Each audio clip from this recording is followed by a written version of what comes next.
rakyat Indonesia.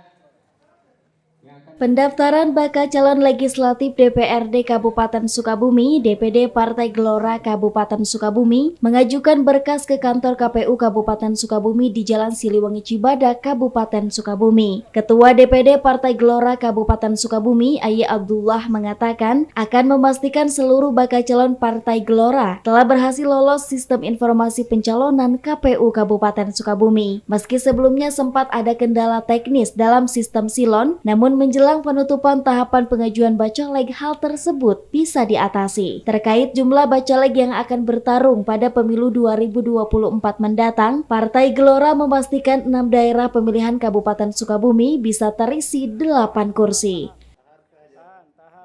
Nah, ini partai baru lahir di era pandemi, di mana akses stabilitas orang terbatas, ya, kapasitas terbatas, seluruh sumber daya juga terbatas. Tapi alhamdulillah Partai Gelora mendapat kepercayaan dari masyarakat, dari seluruh daerah pemilihan Kabupaten Sukabumi.